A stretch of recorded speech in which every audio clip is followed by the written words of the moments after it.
This is Unsung History, the podcast where we discuss people and events in American history that haven't always received a lot of attention. I'm your host, Kelly Therese Pollock. I'll start each episode with a brief introduction to the topic, and then talk to someone who knows a lot more than I do.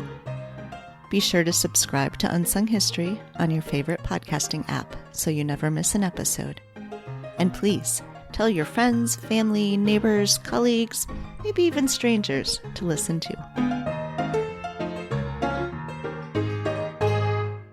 On today's episode, we're discussing 3 American women writers in Italy in the second half of the 19th century.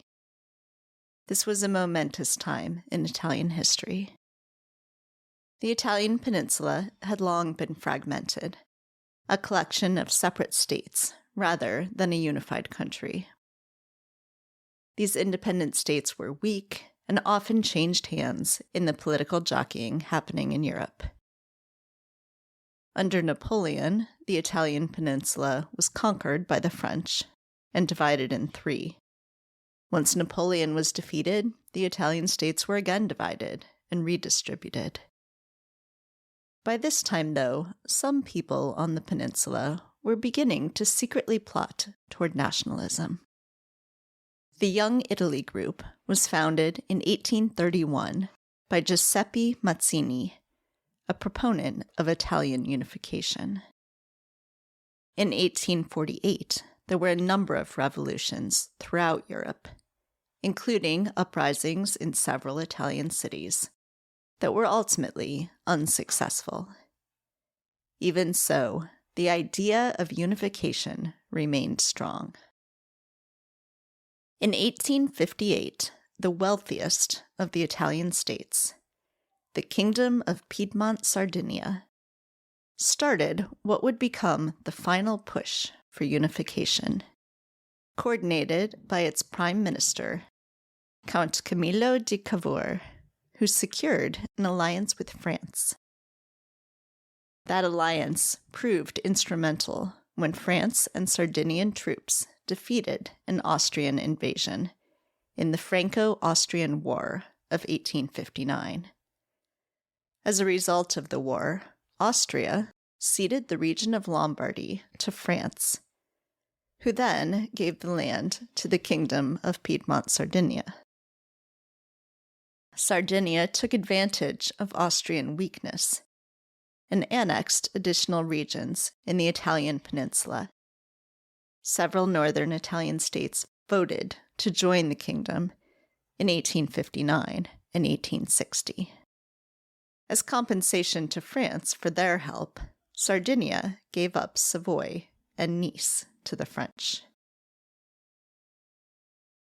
In 1860, Giuseppe Garibaldi, an Italian general who had been a one-time follower of Mazzini, pulled together an army which became known as the Thousand, which he marched into the southern part of the peninsula, overthrowing the Bourbon monarchy in the name of Victor Emmanuel II, the King of Piedmont-Sardinia. In 1861, a national parliament declared the Kingdom of Italy and named Victor Emmanuel II as its king. Only Rome and Venetia remained outside the kingdom. In 1865, the Italian capital was moved from Turin to Florence. Then, in the 1866 Austro-Prussian War, Italy joined forces with Prussia and won control of Venetia. Finally, in 1870, the Italian army took Rome, completing the unification process. In 1871, the Italian capital moved to Rome. In today's conversation, we'll be looking at this moment and what followed through the eyes of 3 American women who lived there: Crane Marsh, Anne Hampton Brewster, and Emily Bliss Gould. Crane Marsh was born in Berkeley, Massachusetts in 1816. After teaching in Vermont and New York, Carolyn married George Perkins Marsh in 1839. In 1849, President Zachary Taylor appointed George as minister resident in the Ottoman Empire. And it was on their journey there that the Marshes first traveled through Europe. After a return to the United States, Carolyn published 2 volumes of translation, The Hellig in 1856, and The Wolf of the Knoll and Other Poems in 1859. In 1861, President Abraham Lincoln appointed George as the first United States minister to the newly united Kingdom of Italy, and Carolyn moved there with him. In Italy, Carolyn acted as ambassadrice, helping George's work, but she also took up her own causes, including raising funds for the orphanage and school of Salvatore Ferretti, a former political exile from the Italian Free Church movement. After George died in 1882, Carolyn returned to the U.S. to live near her nephew and his family, where she wrote George's biography. She died in 1901. Anne Hampton Brewster was born in Philadelphia on October 29, 1818, the second of 3 children for Maria Hampton and Francis Enoch Brewster. Maria tried to will her entire estate to Anne, but Anne's father, who died a year after her mother, left everything to his mistress's sons. Eventually, Anne's brother, Benjamin, was able to secure part of the inheritance for himself, but Anne was at his mercy. In order to live her own life, Anne moved to Italy, determined to support herself as a writer.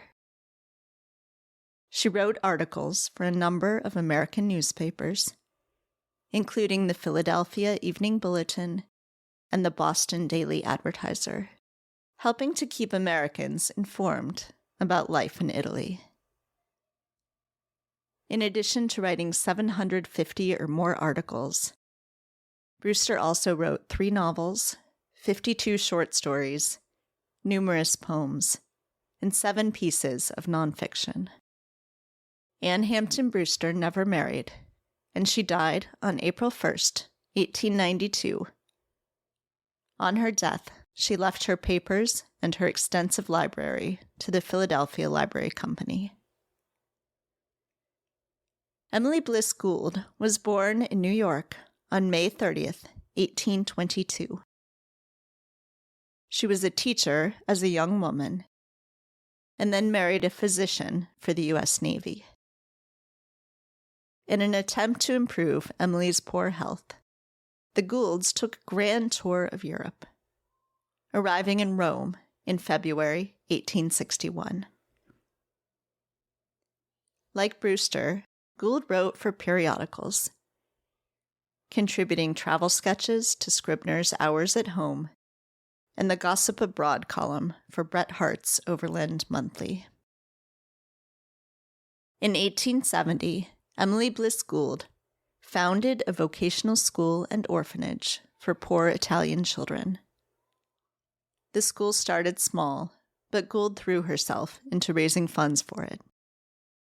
Upon her death, on August 31st, 1875, in Perugia, Italy, Waldensian Giovanni Garnieri took over as school director. A collection of writings entitled A Wreath of Stray Leaves to the Memory of Emily Bliss Gould was published after her death to raise funds for the school. Joining me now to help us learn more about these 3 women and their time in Italy is Dr. Etta Madden, the Clif and Gail Smart Professor of English at Missouri State University, and author of several books, including Engaging Italy, American Women's Utopian Visions and Transnational Networks. Hi, Etta. Thanks so much for joining me today. Well, thank you, Kelly. I'm really happy to be here talking with you. Yes, this is a fun book, and I'm excited to speak with you about it. I wanted to get a sense first from you about how you ended up writing this particular book, why these three women in one project, what that meant. Okay, and those are at least two questions. So let me start with the personal one about myself and my interest, and then I'll turn to why these three women. Like many young people, my first experience abroad and in Italy was as an undergraduate college student who had a study abroad opportunity. So I was young and fell in love with Italy. And then because of life, money, etc., I was not able to go back for a long time. I was awarded a Fulbright teaching position to Italy just a little bit more than 10 years ago. And what struck me during that semester abroad was how different it was for a middle-aged woman with children to be in Italy for a semester than it was to be there as an undergraduate college student. And so that semester really got me started thinking about the difference in expat life for adults and expat life for young people. And I was thinking about 19th century American fiction that I often taught, like works by Henry James, like Daisy Miller, Nathaniel Hawthorne's The Marble Faun, also set in Italy. And so I was teaching American literature of the 19th century that focused on American expats. And I was also having my own expat experience. And so bringing those two together really pushed me to dive deeper into the experiences of 19th century women in particular.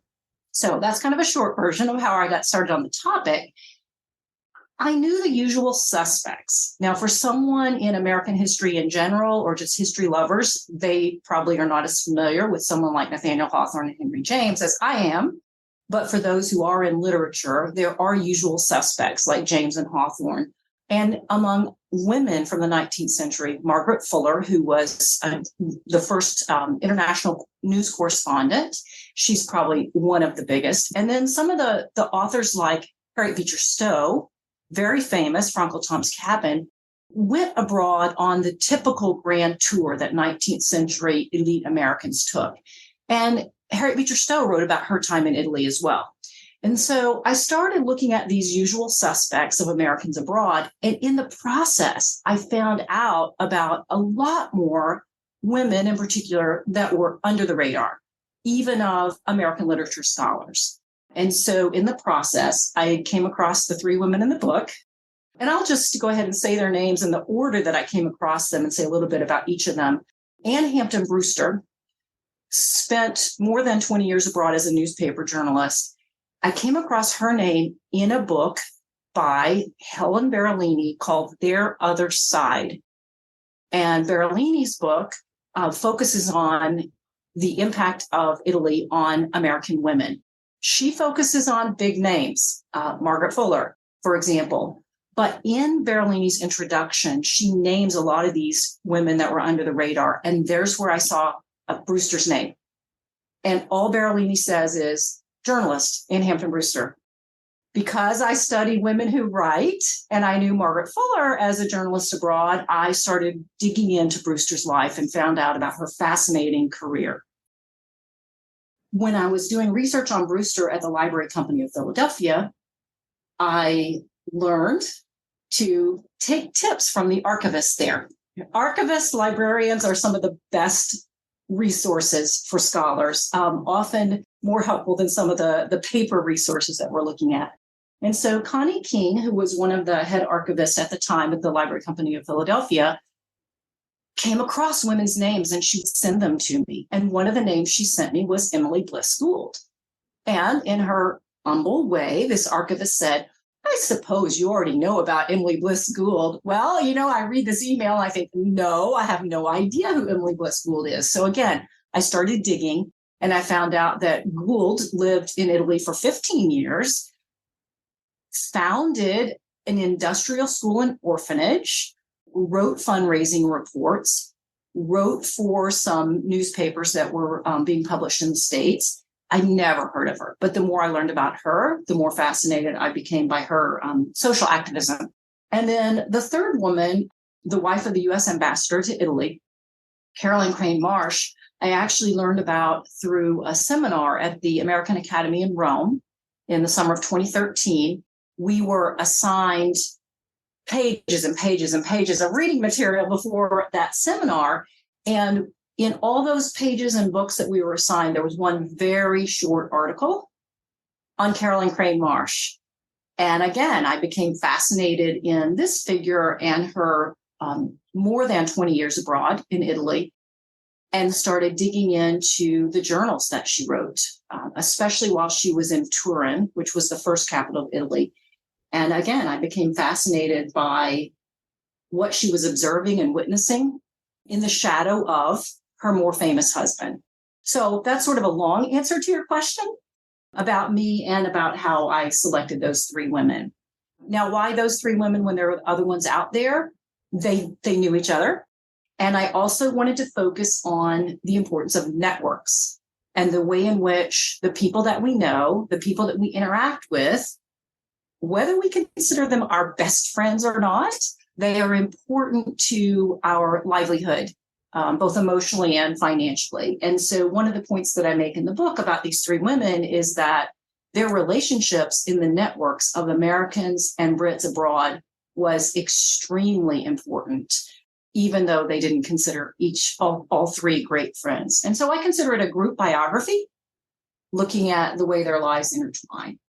I also selected these three because they had diverse religious affiliations, the sort of Protestant Roman Catholic sort of animosities that were at the heart of a lot of 19th century politics comes to play in the book as well. Brewster was a Roman Catholic by conversion as an adult. Gould was very active in the evangelical circles associated with the American Sunday School Union. And Marsh grew up in an Episcopal family, but she was definitely more liberal and liberal leaning than Gould. So I do discuss a bit the way in which their different faith practices and beliefs influenced how they interacted with others while they were abroad. Yeah. So let's talk a little bit about Italy in this time period, because there's a lot going on. And so I, of course, am a lot more familiar with the American context. 1860s and 70s are obviously hugely important in the United States, but they're also really important in Italy. So what is going on that these women sort of find themselves part of? Sure. And I'm glad you mentioned what's happening in the United States, because the American Civil War, of course, divides the nation. And when it erupts in 1861, that's only, the public moment right. Of explosion, but we know that things have been rocky for a while. That's actually kind of a fair analogy to use when thinking about what was happening in Italy at the time. Italy was not united as a single political entity the way that it is today until 1870. 1870, that's a decade after the beginning of the Civil War. But what had happened throughout the centuries, and we won't talk about that, but just at least in the 19th century, there are revolutions happening across Europe, especially 1848 revolutions are pretty well known. And one of those was in Italy. And it was like a lot of revolutions. It was we would say sort of the common people. That may not be a very nice phrase to use, but attempts to throw off what was seen as oppressive monarchies sometimes, especially external forces. So, in Italy, powers of Austria or the powers of France. And there were attempts to throw that off and sort of maybe bring different kingdoms within that were on the peninsula to unify them or bring them together. So again, with the image of the United States as a union, we could say on the peninsula of Italy, there were all these different kingdoms, and there were views, well, if we unify these kingdoms, we'll have a much stronger civil society. So that's maybe overly simplified, but that's part of what's happening in Italy. And people in the US that are interested in international politics are really concerned and interested in what's happening. It impacts, the European revolutions impact the number of immigrants who are floating into the United States or flooding into the United States. And with all of those immigrants come diverse religious practices. Political life in the US at this point is dominated primarily by Protestants, and there's a lot of fear of Roman Catholics. And so while these controversies about slavery are happening in the US, there's also an interest in what is happening in Europe, specifically in Italy, with the power of the Pope. So the book touches upon the way in which these debates over papal authority, the church's power, the Roman Catholic Church's power, is disrupting civil life on the peninsula. And these three women are living in Italy when all this is happening. I think one of the things that's interesting about these three women is that they have both a certain amount of privilege and power, obviously, to be able to travel to Italy, to live to Italy. They've got resources at their disposal, but they're women. And so they're sort of navigating this, both having power, but in some ways not having power. And what does that mean? And I think that comes out some in the way that they are responding to what is happening in Italy and the way that they're trying to, in some ways, insert themselves into what is going on. So could you talk a little bit about that? Because I know that's a particular interest of yours. Sure. Maybe it would be helpful to think about the book's title. So Engaging Italy, I wanted to pick up on the way in which not only were these women engaged by Italy and all the dreams of culture and history, good food, good wine, art, but also the way in which they became engaged with the political climate while they were there. Mm-hmm. The book's subtitle, American Women's Utopian Visions and Transnational Networks, it's a mouthful. I have to read the title sometimes to be sure of it. But what I wanted to bring up was utopian visions, emphasizing the way in which each of these three women had dreams or visions of what they thought Italy was and what it could be, what it might be. And that differed from woman to woman. So let me just go back to Brewster, for example. She did grow up in a family in Philadelphia, relatively privileged, but there were issues with inheritance because her father had left her mother and so forth. So when she went abroad, she was concerned about money and she needed her newspaper writing to help support her financially. She saw Italy as a place in which she could be an independent woman, supporting herself and free from her brother's control. As far as helping society, utopianism has this vision. Part of utopianism is social improvement. Mm-hmm. So for Brewster, social improvement had to do with educating readers at home about Italian culture. And she did have quite the elitist view. But her view was very much about sharing Italian culture with readers in the U.S. For Gould and Marsh, they were much more interested in helping impoverished, illiterate Italian children. And so their vision was very much, let's see how we can bring what we know to these young Italians in need that have been repressed by the Pope. So there is both an elitism there for those women, as well as a kind of Protestantism that emerges. I want to dive a little bit into this idea of utopia, and you're talking about what they envisioned Italy might be. And so then what ways are their utopian visions both realized in some ways, but also challenged by what is actually happening around them and what they are experiencing? Sure. Okay, so I'm going to talk about Brewster first. Again, the journalist. She is flying high the first 5 years of her time in Rome. She is being asked for more newspaper articles than she can possibly handle. She's working all the time. She's writing all the time. She brags in her journal. She writes journals extensively. She brags in her journals about how much money she's making from her writing. But what happens? She arrives in 1868. By 1878, a decade later, her agreements, what we would call contracts, her contracts with newspapers are beginning to decline. And people have debated why that is. One argument is that newspaper styles and interests have changed. Another is that the political upheaval in Italy is not quite as exciting at the end of the 1870s as it was at the beginning of the 1870s. But what we see in her journals is that she declines in popularity. She's also aging. So she goes from being a woman in her 50s to a woman around 70. And she ends up having to move from Rome to Siena to cut back on her expenses, and basically dies in Siena, not quite all alone. She has 2 household helpers, but she dies, other than that, basically alone. And her body is sent back to the United States. And so her vision is realized at first, and then it sort of unwinds. And I think we can say something of the same thing for the other 2 women, although their goals were to work with education primarily.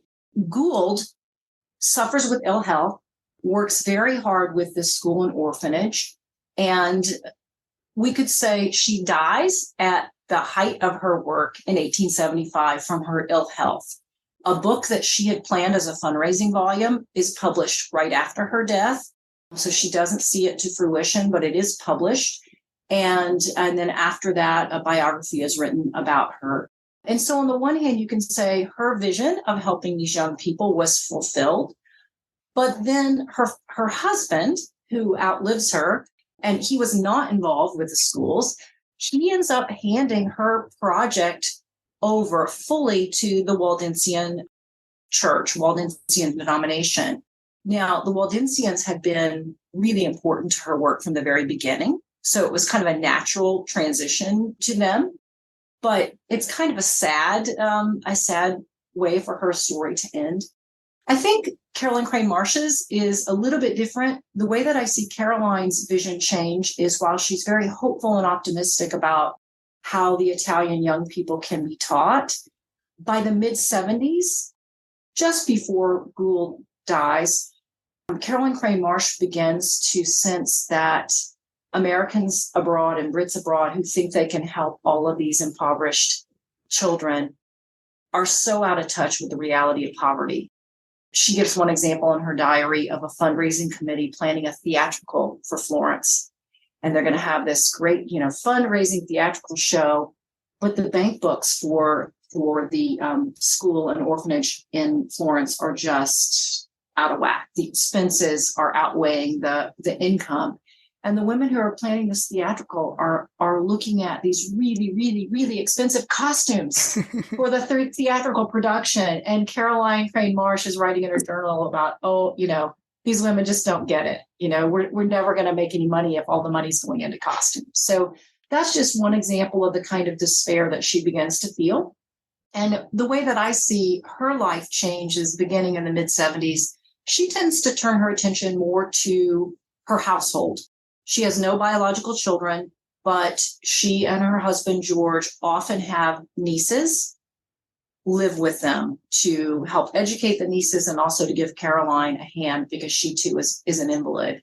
And so she begins to sort of rein in her work as the ambassador's wife to focus on what she can do with her household and how she can help expats as the ambassador's wife more than helping the Italians in need.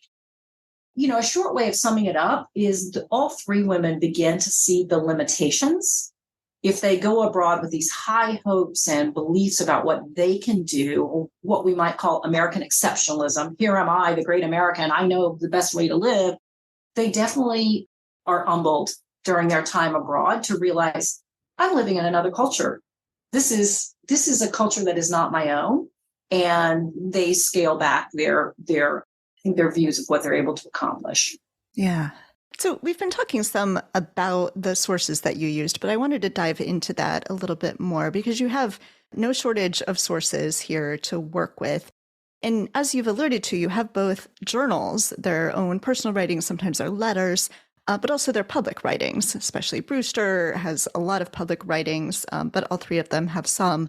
So could you talk some about that? And since your training is in English, how you go about analyzing those sources that you have and how you can sort of pull those together, see the difference between private and public writing and how you synthesize everything. I love working in archives, and probably any historians that are listening also love working in archives. What I want to do when I write about letters and diaries is try to make them come to life. It's very tempting just to quote everything, but that's too much and becomes too tedious. But I will say that in literary studies, we do tend to restate what is in a passage much more than historians do. And that's because we want to let the person's writing stand as their writing rather than paraphrase it all completely. And so that for me was a challenge in writing the book and to try to find the right balance. Another challenge, I want to take, for example, Emily Bliss Gould. She wrote extensive diaries, we know, because they're referred to in the biography that was written after she passed away. So the man who wrote her biography refers to these diaries. I was never able to find those. And so I relied on his quotes from her diaries in that biography, which is not the best way to do research, right? I would love for those diaries to show up at some point. And then also for Gould's letters. I found a few, especially the letters that she wrote to the ambassador, George Perkins Marsh, and to Caroline, his wife. Interestingly, I'll just throw this in. Emily Bliss Gould wrote more letters to George than she did to Caroline, which is not appropriate for a 19th century woman. But she and George seemed to have much more of a fun communication, shall I say, in their rhetoric and their play in the letters. And I think that Emily knew George's power as an ambassador. And so she really worked with that as much as she wrote to Caroline. So those letters exist, but Emily wrote to a lot of other people, and we don't have those letters. And so in the case of the Waldensian Church, for example, we have copies of the letters that the leaders of the Waldensian Church, wrote to her because they were collaborating on the schools in Rome. They were really working together and didn't always go well. But we have letters, records of letters, copies of letters that those Waldensian leaders, these were men, wrote to Emily Bliss Gould. But we don't have the letters that she wrote to them. And so one of the things that I had to do was take their letters and look at what they were writing to her to imagine what she had written to them to provoke their anger or their happiness. And so I also look at a two-way conversation where I only have one half of the conversation and try to figure out what the other half was like. So that's definitely part of what's in the book. Another item that's in the book that is much more literary is looking at some poems and the way in which those poems were circulated and read aloud at gatherings. So these women had, we would call them receptions. You might think of it as salon culture. It was very typical for a woman to say, this is my visiting day. It's Thursday afternoons or Thursday evenings. Brewster had 2 receptions a week at the height of her career. Expats abroad knew that they needed to go to Brewster's receptions. That was where people hung out. That's where they went to see and to be seen. And so it's quite likely that at those receptions, someone might read a poem aloud that they had written. One of those that I talk about in the book, we have no evidence that it was ever published, but it is an ode to Queen Anne, basically. And Brewster kept it. It's in her manuscripts. And so I read that at length, the way that we would read a 19th century poem, looking at the images and the meter and such. But I also try to explain the way in which these poems were read aloud. And whoever was reading it called attention to Anne Brewster, but they also were calling attention to themselves as a great poet, right? So there's this kind of social dynamic that's going on that's way beyond the page of the poem. And so I think as a literary critic, that's definitely something that I add that maybe somebody that's just a historian might not do. So while we're on the topic of sources, I read that you have an interest in digital humanities and in digitizing some of Brewster's works in particular. Could you talk a little bit about that? Oh, I'm so glad that you noticed that. That's fantastic.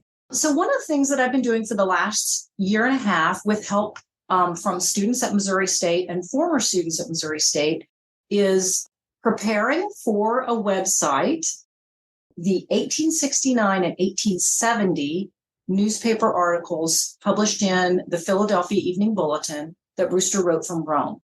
Just those 2 years, and it's about 75 articles, a little bit more than that have her name on them. It's possible that there are others that she wrote that her name is not on, but those she definitely signed. And so those will be on the web. They're not there yet. Hopefully they're going to be up within the year. And they have, there'll also be biographical information about Anne Hampton Brewster, and also what we'll call a personography. She names, I would say name drops more than 500 people, their names in those articles. And so there'll be a cross-reference to all those people. And then it'll be searchable if someone that's doing historical work could look for. One of the reasons we selected the Philadelphia Evening Bulletin news articles is that newspaper is not easily accessible. A lot of newspapers have been digitized and are freely available, but that one is not. And it's the one that she wrote for the most. The project is part of the Digital Recovery Hub that is sponsored by Southern Illinois University and University of Nebraska and is funded by the National Endowment for the Humanities. So I've been really delighted to be a part of that and look forward to launching the website when we get to that point. We're not quite there yet. Yeah. So in addition to Brewster's work, what other sorts of things do you think in the coming years, in the coming decades, we'll be able to digitize and be able to find like that? So one of the things that's happened within the last year is that Caroline Crane Marsh's diaries that she kept while she was living in Turin, they are housed at the University of Vermont. Just this past year, within the last 6 months, those are now available online through the University of Vermont Special Collections. So I think that's fantastic. It only represents a few years of her time in Italy, but it's the first few years. And it shows how extensively she was engaged with this changing political climate in Italy. So I think it's possible maybe somebody will come across Gould's diaries. Maybe they're somewhere and people didn't know about Gould and they didn't know who she was. And maybe through this work, they'll come to know more about Gould and maybe her diaries will turn up, because I think they've got to be really rich also. Yeah. Yeah. Oh, it's fascinating to think about. Is there anything else you wanted to make sure we talk about? Well, just thinking about your podcast title, Unsung History, you cover so many topics, but the purpose is to let people know about people and places that have been under the radar, as I see it. And the book that I wrote is just about 3 women, but there are so many more. There are so many more people out there who did interesting things that we can learn from. People often ask me, well, what did you learn from this? What's important about it to us nowadays? For me, one of the important things, well, there are several important things, but one is that it's never too late to follow a new calling. These women went abroad at midlife or later and found a way to follow a passion that maybe they didn't have when they were Daisy Miller's age, Henry James's character. So not to be afraid to follow a new passion. But from the perspective of traveling, also to realize our own limitations. Yes, to be open to learn, to look at what we are facing around us, to do what we can, but also to accept what we can't do and to not be abrasive toward the people we come in contact with. And I think that's a really important lesson to readers in any age, but especially with people traveling more and more now. I think it's really, really important. Well, how can people get a copy of Engaging Italy? Well, Engaging Italy was published by SUNY Press, and you can go directly to the SUNY Press website. However, since we're airing in January, I will say that there is a 30% off coupon available through the end of March 2023. And that coupon code is on my website, which is ettamadden.com, and it's posted prominently there. So if you want to take advantage of the 30% off for the paperback, you can do that. You do have to order it through SUNY Press website, but the code is on my website. And then if there are also the hardcover copies, which are much more expensive, and there is also an e-version available. And I'm happy to communicate with people. If anybody hears this and they want to know more, I love communicating with people that have read something about these three women. All right, I have one final question for you, and that is, you have also edited a book about food. How did you ever turn away from food? I feel like if I started writing and editing about food, like that'd be it. Well, I haven't completely turned away from it, but it's like a lot of other things. There's so many people writing about food that to be a specialist in anything, you really have to keep giving it attention. And once I started this project on women in Italy, I just didn't have as much time. But I love Italian food, and I love food and community, and I read, cooking blogs. So I'm still interested in it. And I actually last spring I gave a talk on utopian food waste. So it's still there. But I'm not writing about it right now. Yeah. I think I would just get lost in food. So I know. Well, and people always ask about the next project, and I do have some ideas about going back to communal food practices that might also involve agriculture. But that's only a dream right now. It's only a utopian vision. I love it. Well, Etta, thank you so much for speaking with me. This was really fun. I really enjoyed the book and have loved hearing more about these women. Well, thank you, Kelly. I've enjoyed sharing. Thanks for listening to Unsung History. Please subscribe to Unsung History on your favorite podcasting app. You can find the sources used for this episode in a full episode transcript at unsunghistorypodcast.com. To the best of our knowledge, all audio and images used by Unsung History are in the public domain or are used with permission. You can find us on Twitter or Instagram at unsung__history or on Facebook at Unsung History Podcast. To contact us with questions, corrections, praise, or episode suggestions, please email Kelly at unsunghistorypodcast.com. If you enjoyed this podcast, please rate, review, and tell everyone you know. Bye! MSW